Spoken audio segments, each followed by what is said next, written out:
আসসালামু আলাইকুম রহমতুল্লাহি ওয়া বারাকাতুহু। স্বাগতম মধুরখোলা সমাজ কল্যাণ সমিতির পক্ষ থেকে।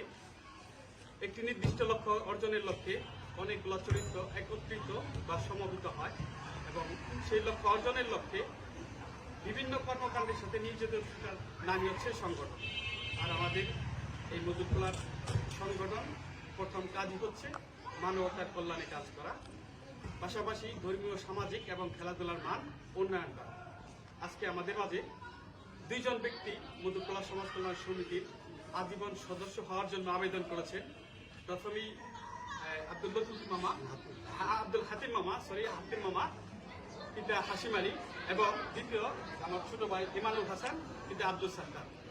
দুইজনই 15,000 এবং একজনের 10,000 দিচ্ছে, পরবর্তীতে 5,000 দিয়ে দিবে। 15,000 এবং 15,000-এর বিনিময়ে দাতা সদস্য পদ গ্রহণ করেছে।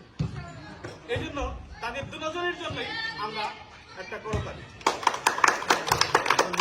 ধন্যবাদ হাকিম আলী মামা এবং ইমাম হোসেন, এবং যারা আগামীতে আরো আজীবন দাতা সদস্য হওয়ার জন্য আগ্রহ প্রকাশ করবেন, অতি দ্রুত আমাদের সাথে যোগাযোগ করবেন, কারণ কাজটা বর্তমানে স্থগিত আছে।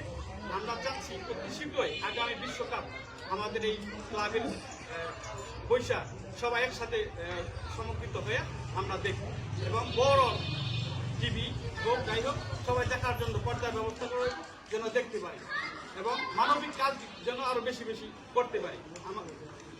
সবাইকে ধন্যবাদ। এবং আমরা মানবিক প্রথম যে কাজটা স্থাপন করেছি মধুরখোলা মাদ্রাসা প্রাইমারি স্কুল এবং হাই স্কুলের জন্য যে একটা রাস্তা করা হয়েছে, এই রাস্তায় প্রায় আমাদের 15,000 টাকার মতো খরচ গেছে। এটা আমরা প্রথমে করেছি। আমি একটু ভিডিওতে দেখার জন্য অনুরোধ করছি।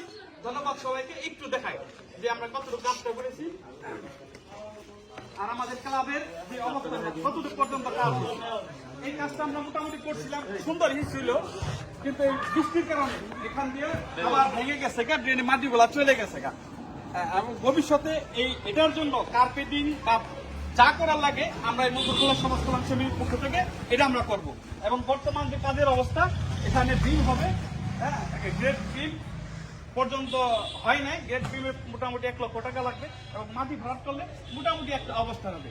ধন্যবাদ সবাইকে। আমাদের কিছু ইটও আছে, আমরা দ্রুত কাজটা সেরে ফেলবো। সবাইকে ধন্যবাদ।